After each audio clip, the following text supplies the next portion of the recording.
welcome to Command HQ. It is Wednesday, March 8th, 2023. I'm here with Agent X. What's going on?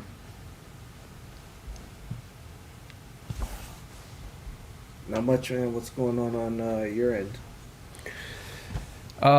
We've been gone for a while, so there's a couple of topics that we want to introduce, and those topics are the crazy Alex Murdaugh trial, and then some of the other recent events. For example, there's this former Clinton staffer that experienced a plane incident. Apparently there was some turbulence and she may have hit her head or something on the interior of the plane, and she suddenly died out of nowhere. And this follows this kind of interesting pattern that has happened with a bunch of these former Clinton staffers. But and then we have a couple other banks that have now collapsed because of the ramifications of the crypto. Do you notice that things are eerily quiet right now? If you go to the New York Post or a lot of these media sites, they're talking a little bit about Tucker and the January 6th video. Nowhere near as much as they should, because that video is pretty incriminating, and the fact that the Democrats and the Republicans covered it up for so long. But hey, yeah, a little bit about that, a little bit about Tiger Woods, a little bit about Vanderpump Rules, but North Korea is getting ready to launch a nuke or test a nuke. You have China, who's all out but declared, war against the United States. Their foreign officials are basically saying that nuclear war is gone from a sort of an imaginary scenario to a realistic scenario. And you're not seeing anything about Russia or Ukraine. It's just kind of getting wild out there. That it's so quiet. It's eerily quiet right now. I'm playing this video from C-SPAN that shows Mitch McConnell, Cocaine Mitch, criticizing Tucker Carlson of Fox News for airing some of that January 6th footage that shows peaceful protesters. And it shows Jacob Chanley, the probably the more famous, the most famous of them all, January 6th protesters, basically being led into the core of the Senate by Capitol Police. And then a bunch of other around jiggling doors for him and stuff, opening doors. It's ridiculous. But you're not seeing a lot about that. You're not seeing, the Democrats have all but admitted that the coup was, lab leak. Not seeing anything about that. All the cover-ups there. It's just eerily quiet. Go to the New York Post right now. The lead story is about Tiger Woods kicking his girlfriend out of the house, and then it's the top stories are Vanderpump Rules, these people down in Mexico who were probably involved in drug trafficking, drug deal or something. But you're not seeing any real hard news. Well, yeah, going on. Maybe they're trying to cover up this media pressure about the lab leak coming from the Department of Energy that was published by the Washington or the Wall Street Journal rather, and everybody's coming out now. I think all these people are trying to turn on Fauci, like Francis Collins and Redfield, who was the director of the CDC, and apparently he said that he was sidelined early on during the pandemic because of it. So maybe there is, and of course, Rupert Murdoch, not to be confused with Alex Murdaugh,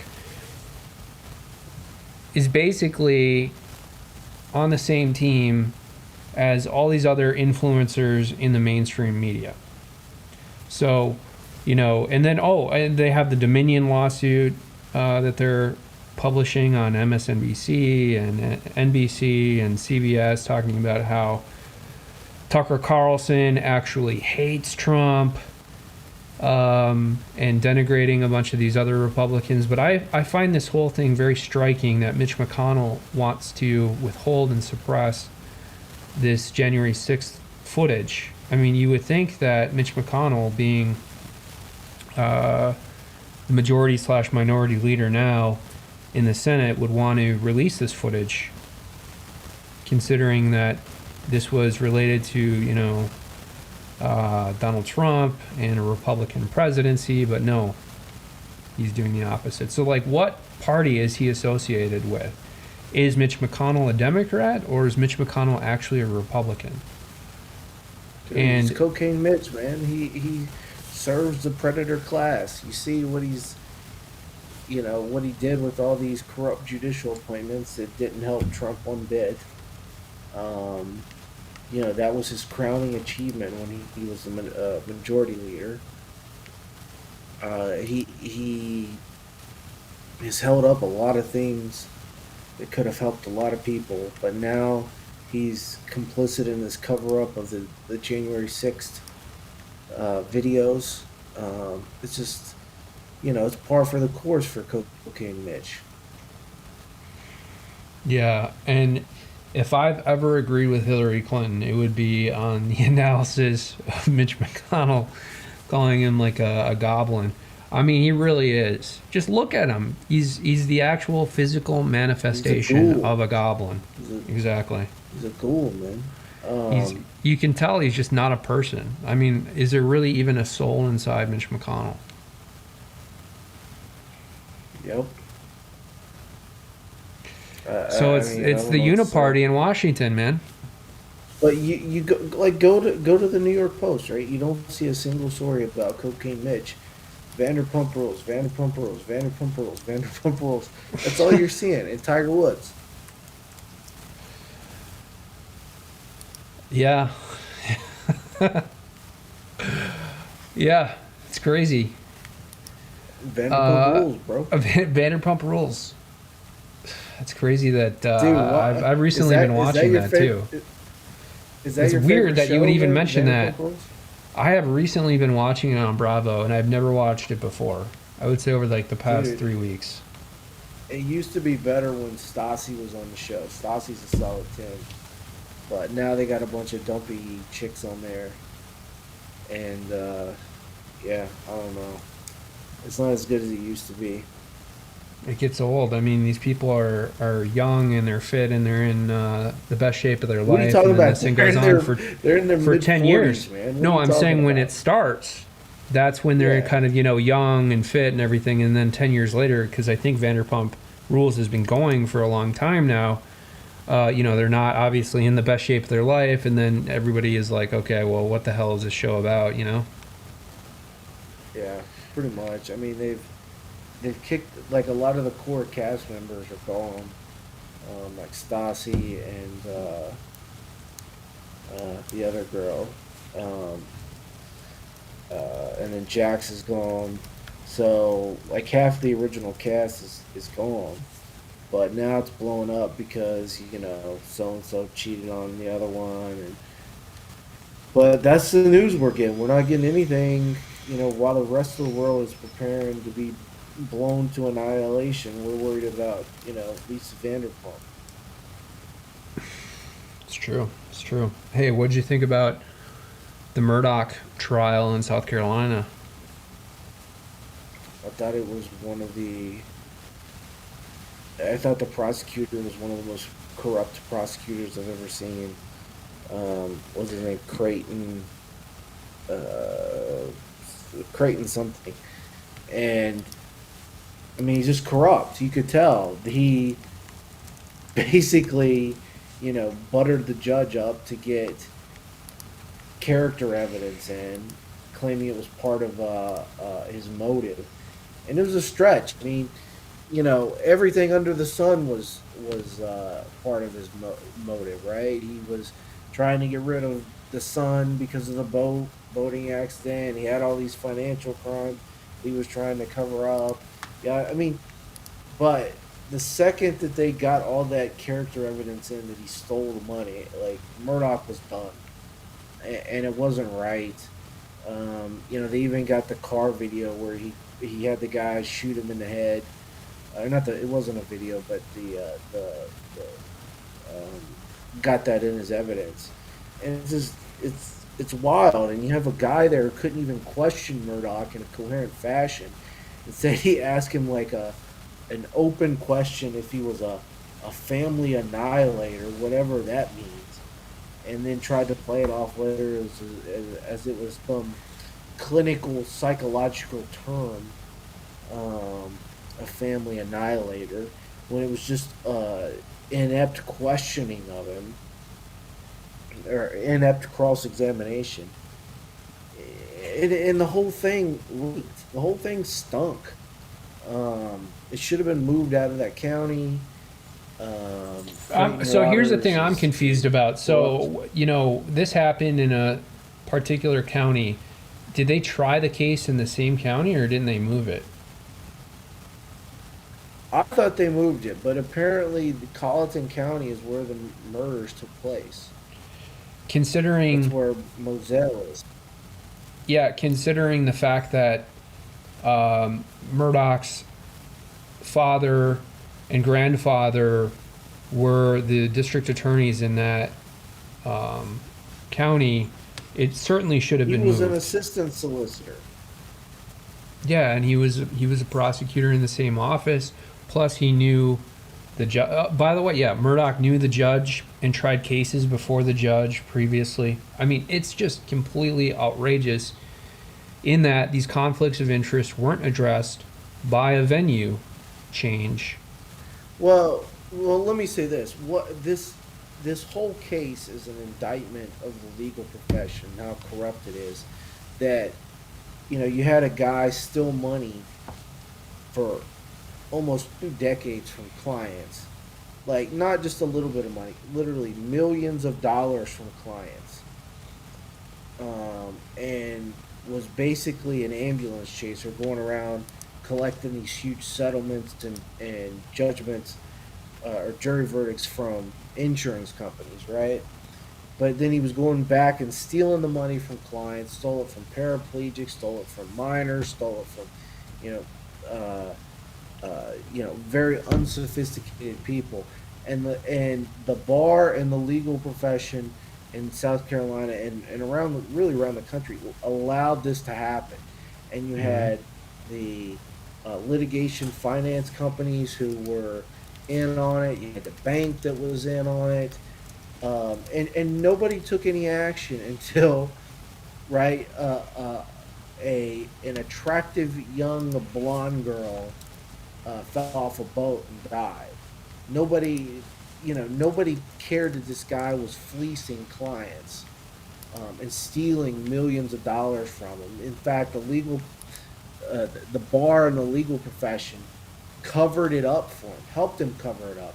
But when the pretty girl died and it became sensational that that he was accused of murder, and you can make a Netflix documentary out of the murder mystery and all this stuff, then that's what brought him down. It wasn't the fact that he stole millions of dollars from unsophisticated and, in many instances, incapacitated clients. Mm-hmm. The bar didn't care about that. It was only when this pretty blonde girl died because of a boating accident, and he's accused of murdering his wife and son. Only then did this guy come under any scrutiny, and it just shows you how corrupt the legal profession is, that they covered for this guy for nearly 2 decades. I mean, there's so many questions to ask in this case. I mean, all of these clients who were abused by Alex Murdaugh, you'd have to think that a few of them, at least, even if they were unsophisticated, as you say, Agent X, they filed ethics complaints with the bar in South Carolina. Oh, sure they did. And the bar didn't properly done. investigate them. Yeah, they just allowed these clients to have their retainers stolen. And And I sent you a link to that jailhouse call between Buster and oh yeah, Alec, yeah. where Buster got kicked out of the South Carolina law school um, because he got caught plagiarizing, and then they turn around and bribe the dean with $30,000 to get him back in. Fucking wild. I mean, and nobody stepped in. Nobody's going after the dean. Nobody's going after the people who facilitated it. The attorneys that kind of acted as intermediaries for the bribe. Nobody's going after them. You know, instead we're going after Alec Murdaugh, a guy who's clearly mentally unstable. You know, it's wild. So Alex Murdaugh knew another attorney named Butch, who took the bribe Butch, and attempted to influence the dean of the University of South Carolina's he law bribed the school. dean. He bribed Yeah, the dean. exactly. And what's happened here? I mean, has the bar stepped in to sanction this attorney who is the dean of the South Carolina Law School, University of South Carolina Law School? Probably not. I mean, who knows? If anything, they'll simply just dismiss all of those complaints and they'll say that there's no evidence whatsoever of any such bribe. And that's exactly how these things, operate. They just continually. I don't know if you knew this, but the Murdaugh story actually happened because there was like a kind of I think a junior investigative reporter for some county newspaper down there, and he had started investigating Murdaugh kind of around the time that this housekeeper, this suspicious death in his home, where this housekeeper died, and then the insurance settlement was never distributed to the family, and apparently the family didn't necessarily know what to do. They didn't file a lawsuit. We have no information that they filed any such bar complaint. And then, Murdaugh basically stole that settlement, and who knows if he was actually responsible. We still don't know that. But, I mean, there's just so many questions. And so what does this tell you?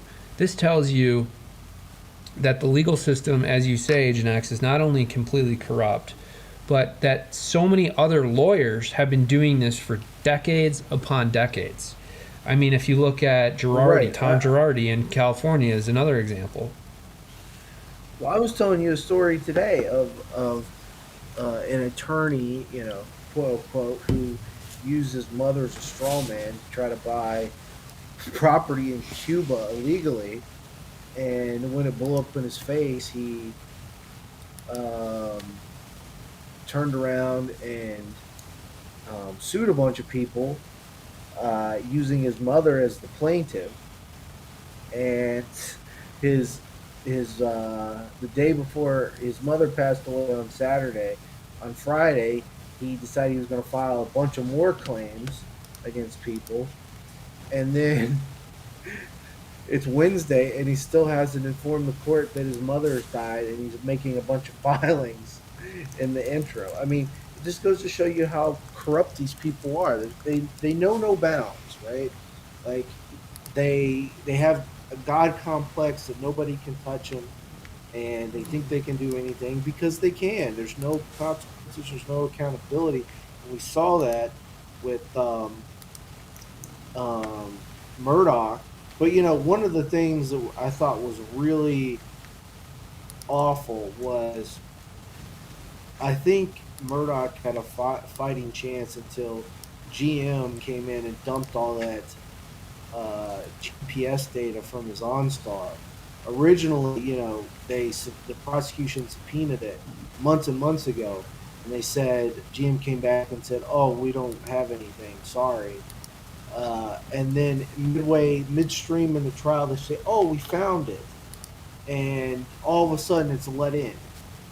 You know, that was awful. There's no chance to really prepare and defend yourself. It's The that was sandbagging you're incredibly talking about? and I really think that Creighton Waters sandbagged intentionally, and I think that there was more to it.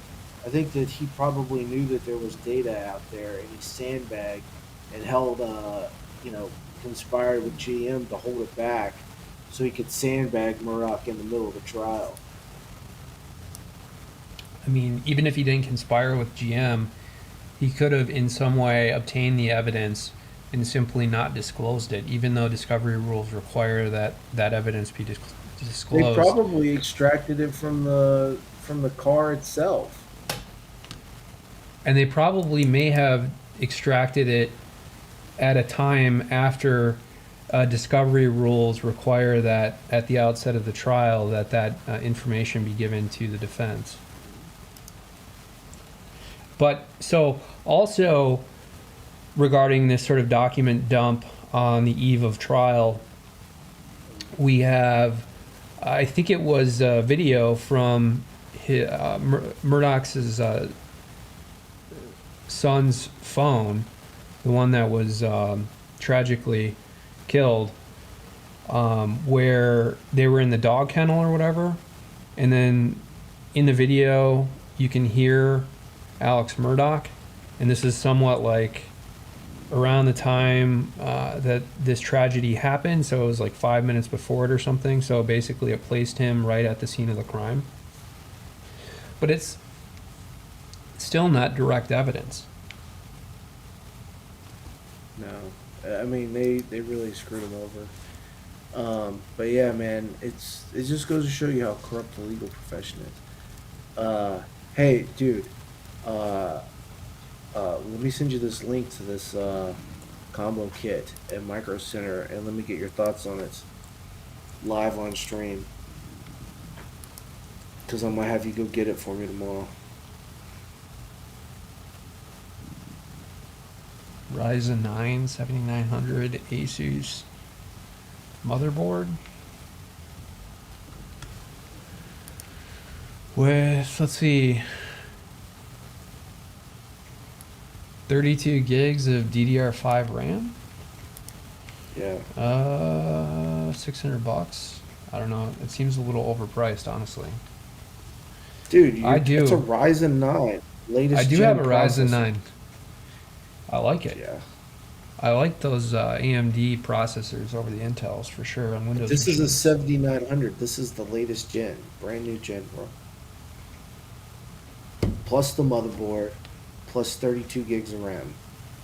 How much do The you think you processor's could? probably $400 itself. It's only 12 core though. I think that's the max, right? Does it have overclocking built in?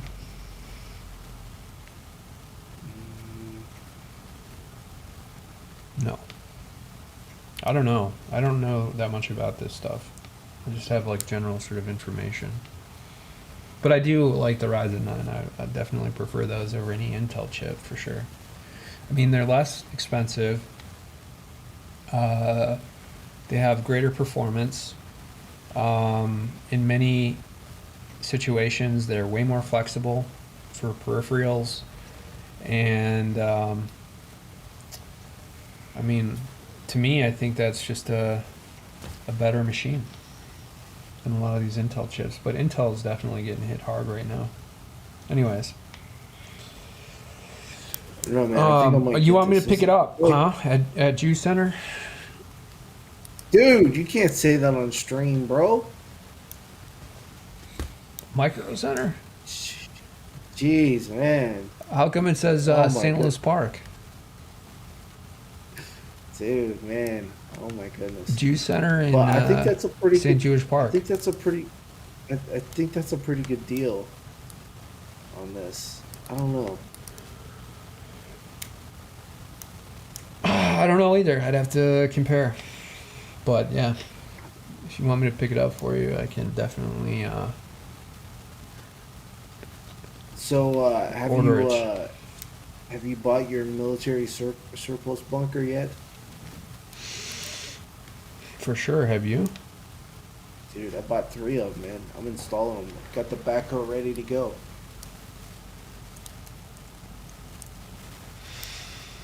You sent me a link. Oh, here it is. Wait, no. Atlas Survival, I think, or Atlas Shelter Pump, or yeah. Atlas Survival Shelters. He has one where he shows like a bunker they built for somebody, and it was nice. It was super nice. Yeah, I think I saw that one as well. Don't they have like their own sort of, containers that are bunkers or whatever? It's Yeah, like, or is this like a live stream channel? no, Yeah, this is like a uh, $400,000 bunker they're installing. yeah. Is that what you bought? If I had that kind of money, I may invest in one. I mean, it's not a bad idea to have a bunker considering what we're likely to face and everything that's been predicted in the book of Revelation. So you might as well have a bunker ready to go, right? Well, they have the little ones for like the little root cellar ones that are just concrete encasements. Are not steel. They sell those for 20 grand. You could get one of those. How do you think living in a bunker would impact you? I mean, do you think you would like it or not like it? I mean, you have no access to outside light. It's pretty self-contained. You have limited supplies of everything, but most importantly, limited supply of food, and I you think it have would to get use pretty filtered water. claustrophobic. If it was large enough, I think you could do it. But I think if it was like one of these $20,000 crappy bunkers, it might not be that great to live in one. Nah, I don't think so either, man. I think you get claustrophobic after a while. After probably not long, but I don't know, man. Dude, yeah, I don't know. I think you should definitely get a bunker though. They probably have some on eBay. You can some military surplus ones. I think you sent me a link for this one. I mean, it's not bad, but it's still pretty small. I mean, look at that. It's not even the size of a studio apartment. It's smaller. Yeah, what do you expect, man?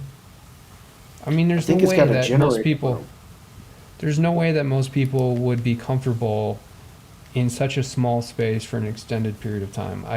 Especially if you have multiple people in there, I mean, you really need something very large if you're going to do it. Well, yeah, but then you're talking about a lot of expense because you have to move a lot of ground.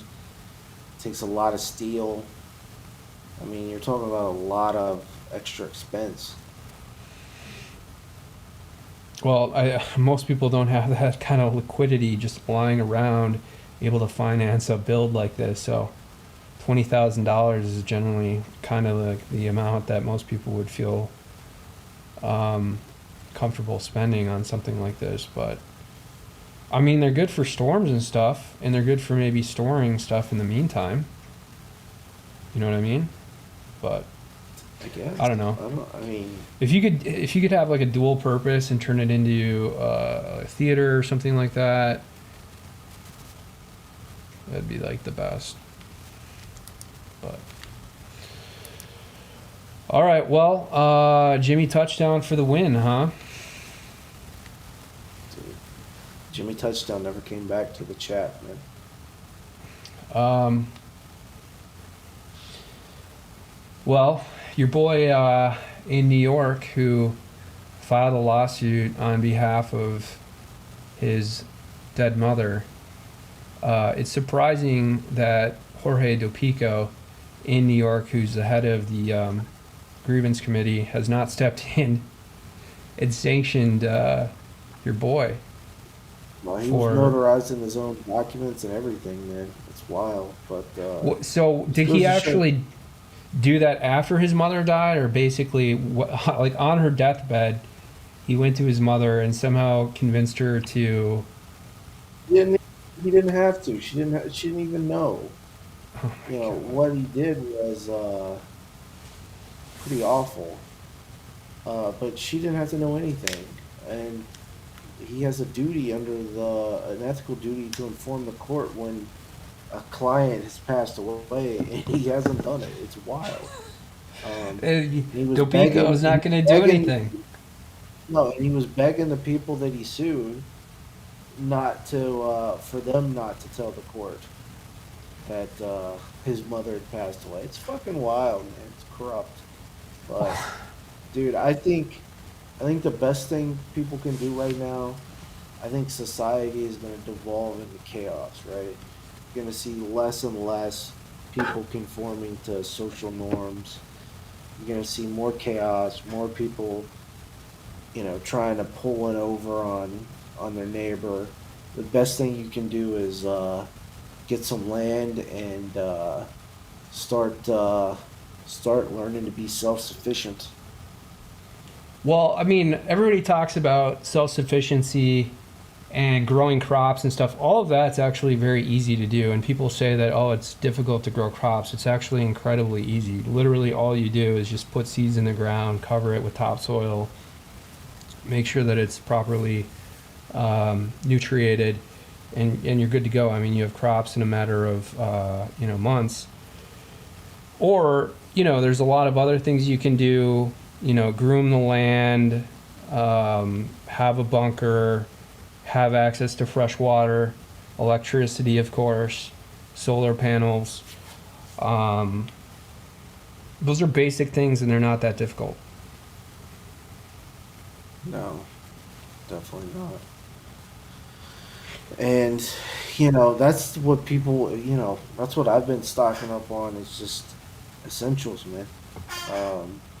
Food, water, things that you'll need to get by. Here's what I think is going to really cause a huge event in society when AI becomes increasingly capable of replacing regular jobs, because then that's going to displace particular groups of workers, and then without an income source, and that's why they're pushing this UBI, and they're pushing in addition to that, Fedcoin and cryptocurrency in general, but they want to be able to replace at some level the loss of income when AI begins to basically take over people's jobs and then do it way more efficiently, and it's just going to devolve further into chaos at that point, in my mind, in my view, because unless there's a social safety net in some sense, I think people and families, and especially men, will resort to other tactics, especially if there's a larger, widespread war, or poverty, or lack of access to food. No, it's definitely going to happen.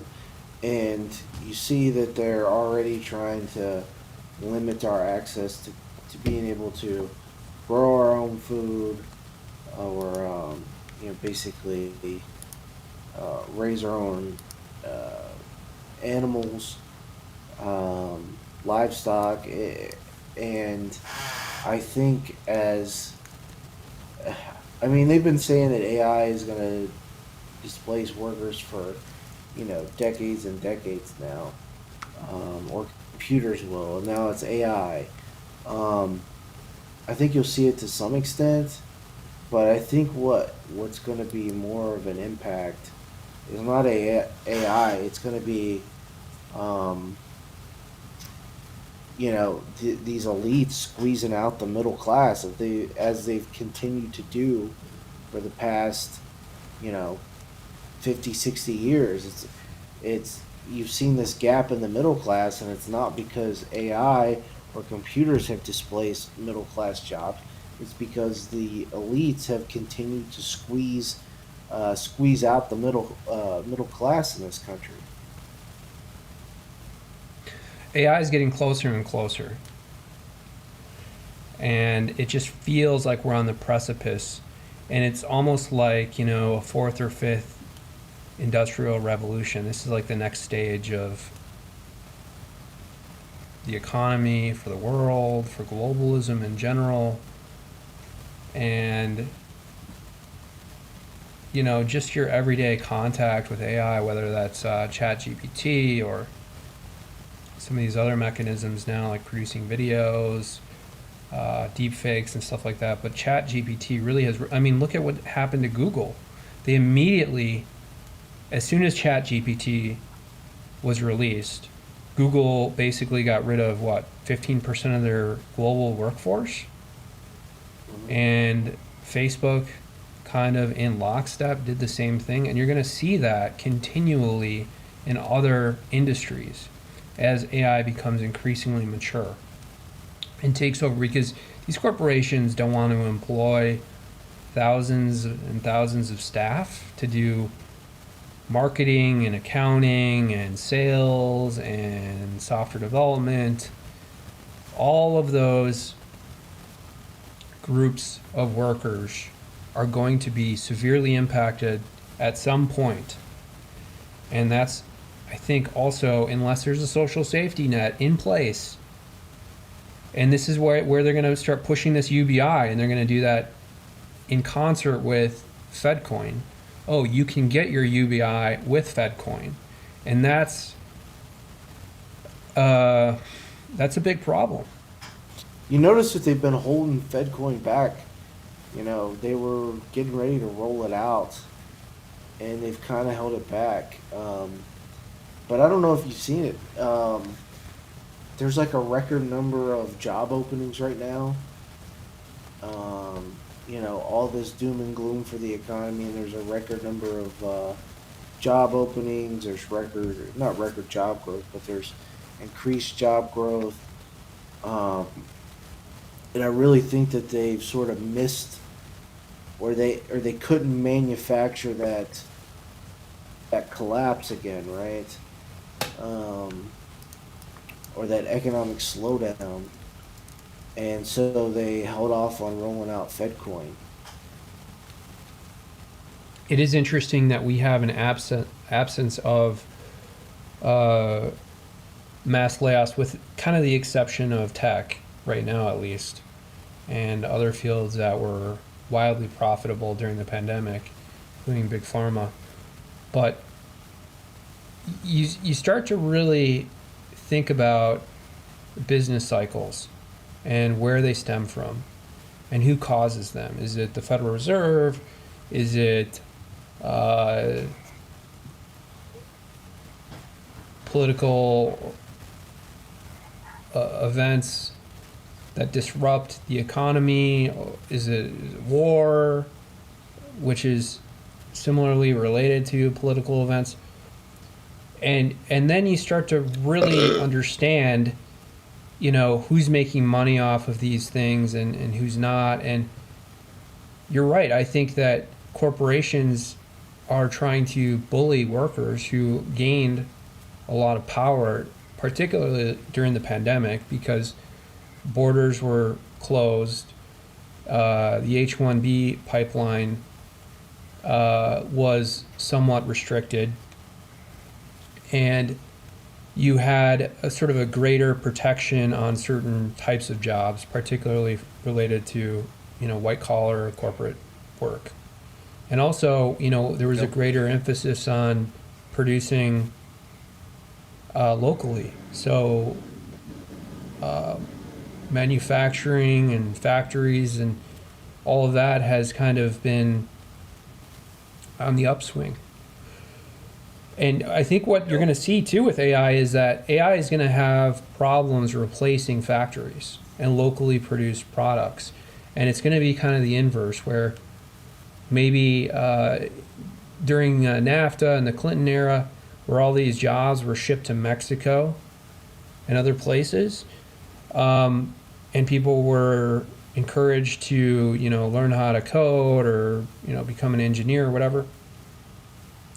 It's gonna kind of have an inverse impact here, where people who maybe got into those fields are going to be replaced, as I mentioned, by AI, and then manufacturing is going to have a boom because it's going to be very difficult for, companies like Tesla or Boston Dynamics to produce these supposed robots that are going to, impact custom manufacturing. Now, they're going to use them supplementally in their factories and plants, and Amazon is doing it right now, and a lot of these huge corporations are using them in shipping facilities to do heavy lifting and unloading trucks and stuff. But other than that, other than those very narrow roles, you're going to see an emphasis on manufacturing going forward in the next 15 to 20 years.